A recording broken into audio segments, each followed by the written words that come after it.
Hey, it's Matthew Arthur, seasoned entrepreneur. The purpose of this video is to document the journey a bit and talk about a recent experience with Colossal, which is a digital marketing agency I run that specializes in helping real estate professionals get more clients to advance digital marketing. So with this planning session, what we did is we brainstormed. The way I went about it was like brainstormed and got like multiple inputs from the team.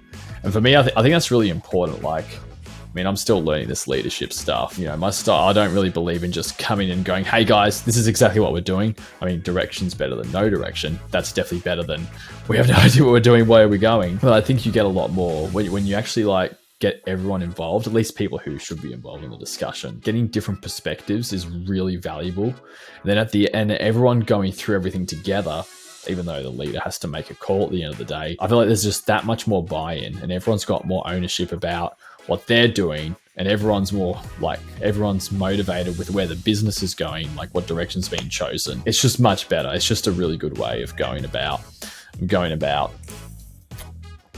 choosing priorities. First thing we thought we tried to figure out is what is the next level for Colossal, the business, in Q1, so the next quarter of 2024. And I refer to a book called The One Thing. The One Thing by Gary Keller. The logic is that you constantly ask yourself, what's the one thing you would focus on that makes everything else easier or makes everything else unnecessary. If you had to filter it down, what is the one thing you need to work towards? I really like that concept, because when you focus on too many things, it's like what's important, then suddenly nothing's important, then things drop off, and then it's okay, and it's like, where are we going? Whereas when you have the one thing that's being focused on, it's like we either achieved it or we didn't, and everyone's geared towards that one thing. Then there's sub things underneath that, of course. You can't just do one thing, but as in that overarching thing, what was the one thing that Colossal would focus on? We determined that through the consult, we had a chat, and then through a process of elimination, we then went, boom, this is the one we think we should focus on. And for us, it was satisfied partners, which is like clients. We call them partners. And how do we measure satisfied partner? Well, what we have a love it or leave it guarantee. We just feel like it's simple. Our services are, I would say, relatively well priced, as in, we're not the cheap guys, let me put it that way, but the quality of what we deliver is, something we are very confident in. The way we just back that is we just say, hey, with at least some, at least the mid tier, it's like, hey, if you within X number of days, so the mid tier, within 30 days, if you don't want to keep working with us, that's no stress. We'll just give you a full refund. And our really premium, which we'll be launching soon, will be if you're not happy within 6 months and you just don't want to continue working with us, take all the money. So the way we would measure how many satisfied partners we have is the number of partners we get through the door. Well, number of partners in total that do not cash in on the guarantee. So to achieve that, it's like we would consider the current partners we have, and then to achieve it as well, the number we chose, we have to get more through the door. So by that one thing we'd focus on, it's keeping our current partners happy, as well as getting new ones to the door and keeping them happy. So, that one thing we focus on includes acquisition and retention, good customer experience. So then what we did is we reverse engineered.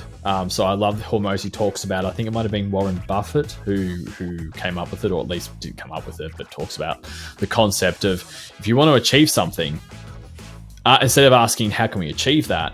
Ask yourself, how can we guarantee failure?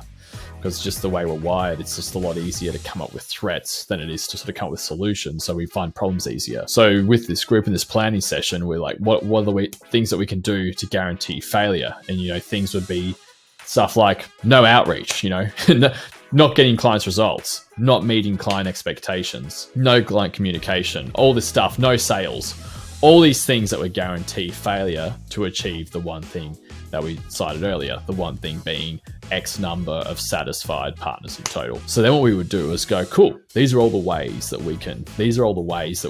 would guarantee that we would not meet that one thing, so not meet our goal for Q1. So then we inverted that and go, cool, what are the things we have to do then to guarantee success? And then we took that and then we go, cool, what are the things the business needs to do? And then what we did is go with between 3 leaders. So myself being the business owner and Ben being lead delivery, and Charlie doing the sales. What we then did was go, cool, what do we need to focus on each? And that was a very transparent conversation. In fact, I've been reading recently principles. You can I've rubbed out the P. Hey, I blame the designers for that. If you can't handle like my finger, on the book as I'm reading it, and that puts the text away, like that rubs it off, that's on you as the print house, but that's okay. So Principles by Dalio, I don't know.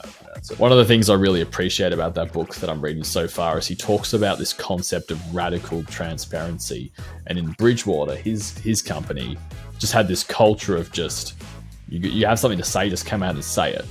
And, I love that. And that transparency is a value that's been in Colossal for pretty much since I started bringing team members on board. That just inspired me to even live that value even further. So in this planning session, basically the scene was this: hey, do you feel that the one thing that each leader has to focus on or has to do, does that give you confidence in where this business is going? Like, does that give you confidence that they're focusing on the thing that they should be focusing on, and you as well? So what we ended up doing for like the one things we need to achieve is they weren't things that are, what's the word you could say? They weren't things that are subject to variables or factors that we can't control. So what I mean by that is it wasn't like X number of sales, because you theoretically, but you put in all the work and stuff, and as we go in time, we'll definitely have that more as a metric. But that's like, people can buy, they can decide to not buy. You technically can't control that. Obviously, it's arguable. You can, once you're in the swing of things, yes, you can. But what made sense for where we are at was to have actual just activities, so we could look at each other basically in the eye and say, you either did it or you didn't. So that's it's that simple. So for myself, what I had to do was put out X number of content each week across the social media, because the team felt like that me, as was like the brand, our brand, especially being marketing, doesn't have a strong brand presence, and there's no face to the brand. There's no real face to the brand. There needs to be more of that presence, which I agree with 100%. They said, Matt, we need you to start building the online presence and building your presence to support this brand, to essentially get online visibility so we get more leads and everything. And it helps us because people trust the brand more, etc. And that's actually the reason for this video. So for Ben, who's in charge of delivery, what his thing was doing a weekly update where he has to include a summary of our performance across all the partners that he's leading.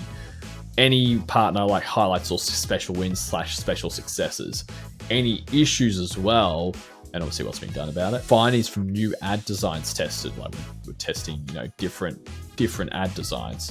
That's kind of one of the things about an agency, is that a marketing agency, is that you can, when you sign up with them, you can leverage all of the things they've tested and learned along the way, managing multiple accounts. In his weekly updates, he also needs to include what's being done to upgrade Colossal's delivery capability. Basically, what has been actively done to improve our service so that we're always pushing things to the next level. And then what is going to be done, like what is being done as well to do that. One of the things that, and in my, I'll take ownership for this, in previously when starting this business, selfishly, which, it happens, but mentally had more of a focus on, I want to make more sales. I want to make this business grow. I've shifted that to, it's not about us, but we need to be obsessed with who we're helping. So we need to be obsessed with helping our clients achieve their business goals. Like, hey, you want to get more listings and work harder and make more money? Great, we'll help you with that. Hey, you want to get a certain number of listings, but not too many because you want to have more of your time? Yeah, that's fine. As long as, if we can help you with that, we will. So we are just, this has put a system in place for the leader of the delivery. So like the service, the service is delivered, to be consistently each week pushing and monitoring to take our service delivery to that next level. Now, what that does as well is, not only is that good for multiple reasons, because we actually help people achieve their business goals. We get much better reviews, positive experience, reputation, all that stuff.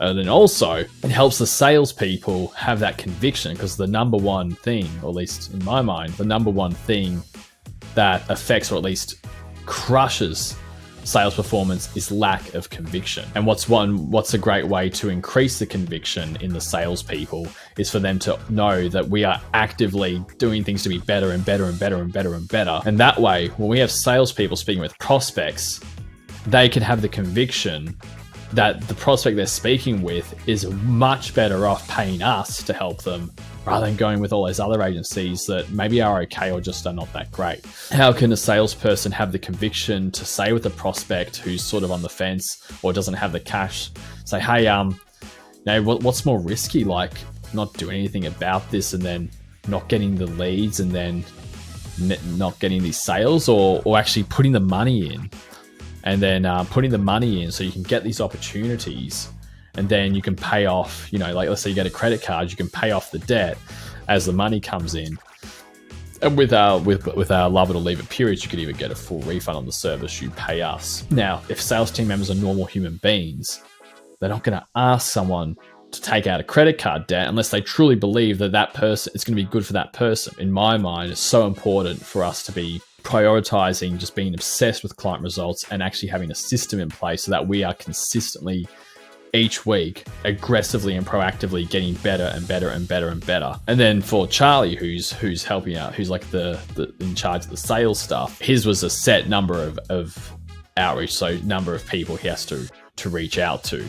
And we had a conversation around what the volume would actually have to look like for the other leaders, so Ben and myself, to actually kind of actually have the confidence, hey, okay, you're actually putting in what gives us confidence is going to help Colossal get to that next level. In conclusion, like, is this planning session effective? Who knows? We'll find out in the future, in the next quarter. But that is what we did for this planning session. And I have to create this video now as a result. And yeah, I look forward to seeing what happens. And well, there'll be more videos because I said I'd do it. All right, cool. See you next time.